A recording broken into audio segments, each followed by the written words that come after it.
Our world is vulnerable. We, the producers and consumers, have to change. We are witnessing the impact of our lifestyles on the earth. We see more and more swings in climate and lasting for longer periods. Climate scientists tell us the world's temperature is slowly rising with the potential to bring about even greater swings in climate, unprecedented flooding and widespread loss of life. In this second critique, I will refer to the violence of corporations, the violence of the military, the violence in society, and the violence we inflict upon ourselves.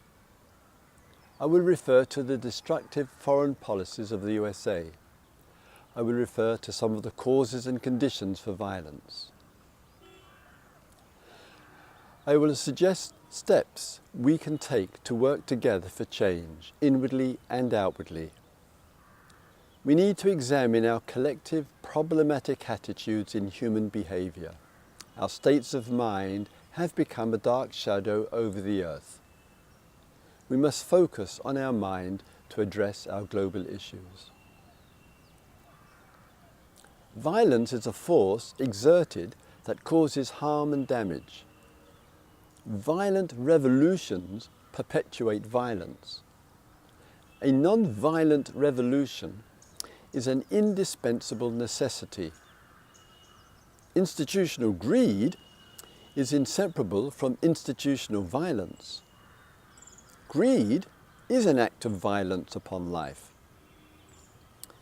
Institutional violence is the act of abuse, harm and damage to people, animals and the environment. The sad truth is that there are expressions of violence from our major institutions and we inflict violence upon ourselves. Institutional, social and personal violence arises due to such conditions as a trauma, a violent upbringing, alienation, control issues, desire to get one's way, emotional elements such as jealousy, despair and blame, fear of rejection, identification with the goals of others, feeling rejected, grasping a belief system, identification with the family, group or nation state, inability to empathize, inability to get what one wants, insecurity, need to belong, need to prove oneself in front of others, obedience to authority, neurological damage, unable to cope with feeling hurt, unresolved personal history, old or recent. There is the violence of corporate exploitation of small farms and natural habitats, the violence of military weapons, guns and arms for political or domestic use, and the violence in society and upon ourselves.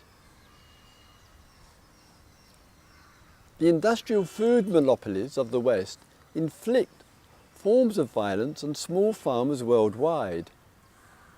Indigenous communities in the rainforests lose their habitats and homes as powerful food corporations use a slash and burn policy to clear massive areas of rainforest for cattle and soya plants.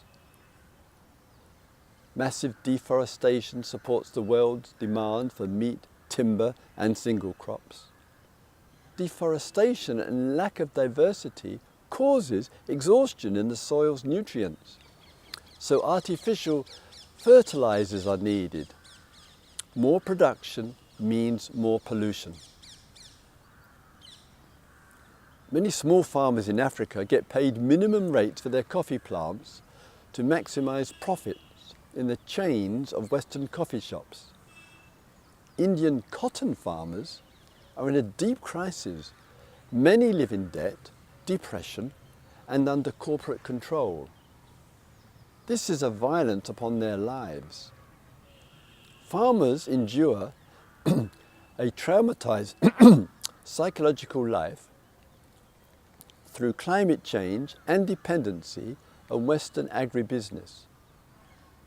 According to Vandana Shiva, the earth scientist, a farmer in India commits suicide every hour.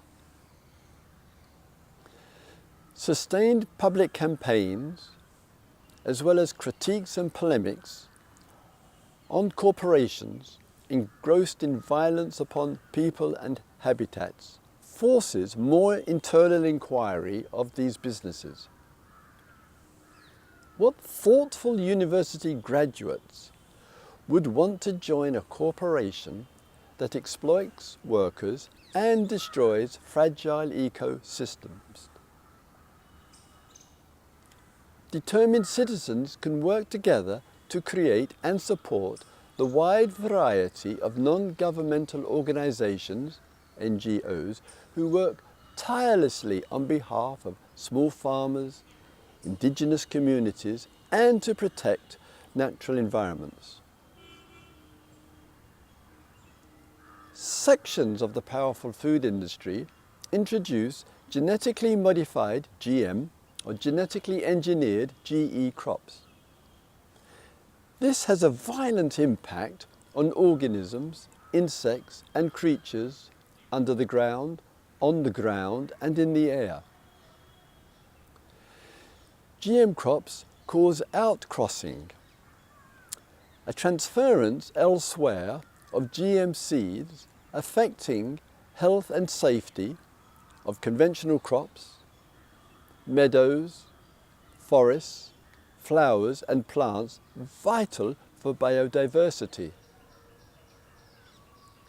GM food companies do not know the long-term impact of their interference with the cycles of nature. As consumers, we can work together to support local farmers and local producers.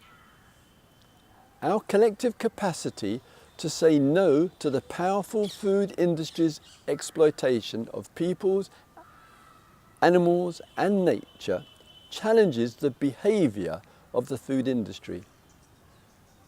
We must appeal to scientists, engineers, management, exporters, importers and transporters to reject the production and distribution of GM seeds and crops and the import of unhealthy food. There is an obesity epidemic requiring a revolution in our psychology to change our diet and transform the agribusiness. The food industry fattens up human beings through addictive substances like sugar, salt and fat. Then the same industry offers us reduced fat food, all in the name of profit. The more human beings eat, the greater the profit for the food industry. They also fatten up farm animals and birds for profit, regardless of the pain that these creatures suffer. Although primary responsibility for the violence in farm factories rests with the controlling food industries, consumers must take some responsibility as well. Factory farms of animals and birds in concentration camp conditions are fattened up for the meat-dominated diet of humans. Major US food corporations inject cows with BVH, bovine growth hormones, to produce more milk. BVH is linked to possible breast and prostate cancer in humans. Food and Agricultural Organization, FAO, estimate that livestock are responsible for 18% of greenhouse emissions that contribute to climate change.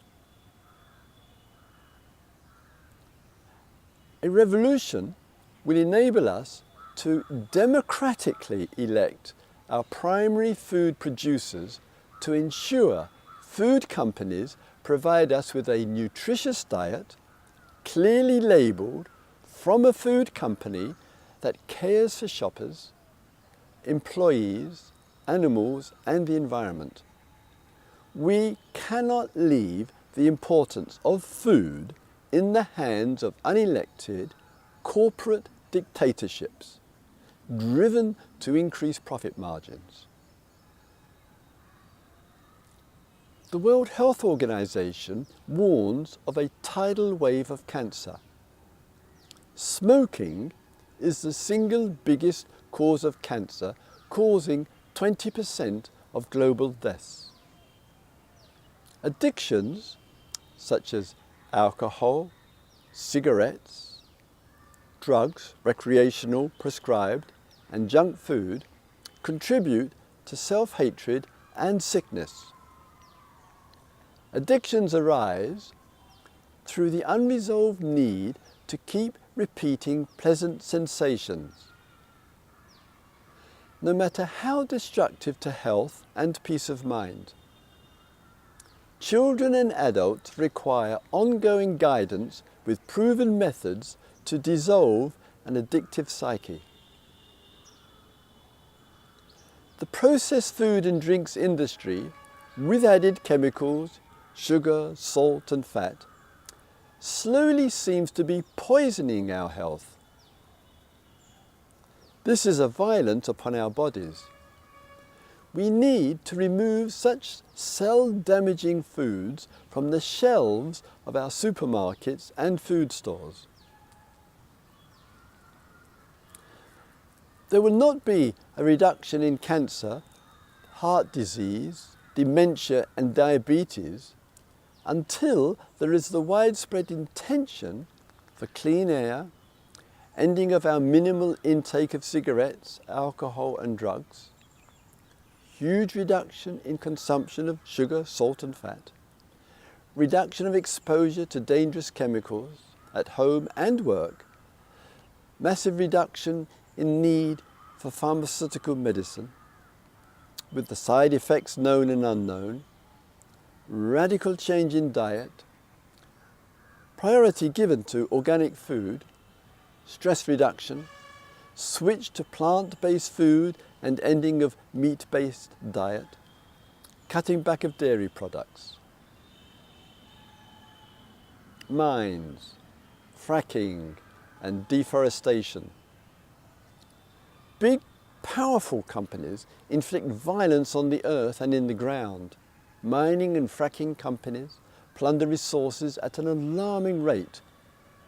The compulsion to exploit for profit prevents any capacity of these companies to stop and reflect.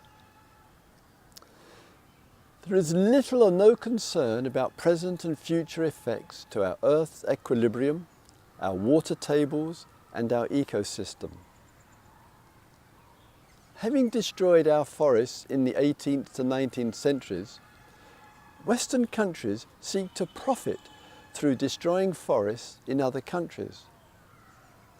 All this human violence contributes to climate change, such as the recent extreme weather temperatures from Europe to North America to Australia, the gradual melting of the ice caps, plus foods and famines in various regions all over the world.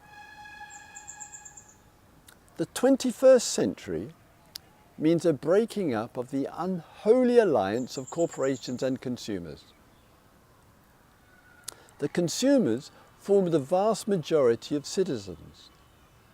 We need to change our submissive psychology to dissolve corporations, to end the violence of big business, the military and domestic violence. We work together for this end. The violence in the military. Whether in uniform or out of uniform, whether overseas or domestic, whether ordered by the state or judiciary, the willful destruction of life is an act of violence. There is something terrible in the decision in the mind to take away a person's life. in the political name of fascism, communism, capitalism, and ethnic religious conflicts, the death toll amounts to millions upon millions just in the past 100 years. This is the terrible consequences of an unexamined inner life through identification with one nation or group at the expense of another. As the last remaining superpower, the USA finds itself as the most disliked country on earth. It is hardly surprising when the USA government has ordered the nuclear bombing of 2 Japanese cities, ordered the military invasion of more than 50 countries since 1946, killed 1 to 3 million in Vietnam, and killed or wounded more than 1 million men, women and children in Arab nations since 9/11. There must be many, many US citizens who feel deeply ashamed of the suffering and killing that successive US governments have inflicted on people worldwide. It will take tremendous commitment and courage for US citizens and other nations to disarm their governments of weapons of mass destruction, armament factories, violent policies, power of the judiciary to execute citizens, a life in prison without redemption and without hope for parole. There is no real difference between the violence upon others overseas and the violence within a country itself. In the United States, more than 11,000 people were deliberately shot and killed in 2012. In Japan, 11 people, yes, 11, were shot dead in the same year. The establishing of non-violent armies form the new warriors to end greed, violence and delusion within ourselves and within institutions at home and abroad. We need to find constructive ways to resolve conflict through wise action and negotiation. This means words, not weapons, fearless acts, not fear-provoking. This means a non-violent way of life. A psychological revolution requires a dramatic shift in values from violence to non-violence. It means citizens pursue the destruction of weapons in factories, gun shops, the streets and in homes. Only then will the USA start to be at peace with itself and at peace with the world. This same principle applies to other violent nations as well.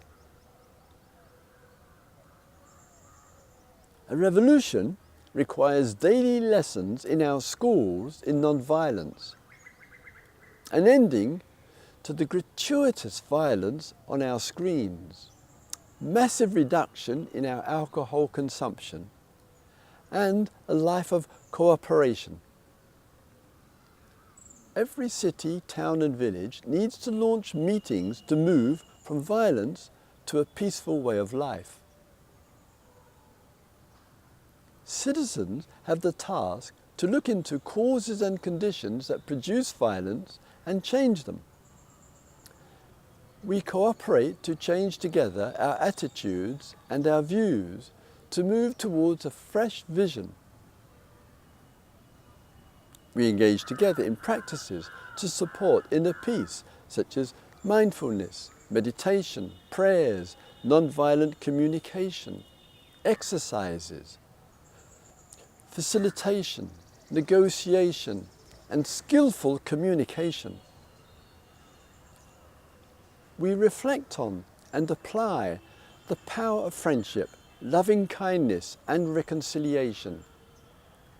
We employ the variety of counselling professions, the skills of men and women of faith, and teachers of mind, body and spirit. We use creativity, the arts, culture, peacemakers, internationalists, diplomats to develop a peaceful world, inwardly and outwardly. We learn to be kind to ourselves and each other. We develop the politics and discourse of wise engagement to end the violence we bring upon ourselves, others and the earth. This is the revolution to transform the global mind. A land of the free is a land of the non-violent. May all beings live in peace. May all beings live in harmony. May all beings live in peace and harmony.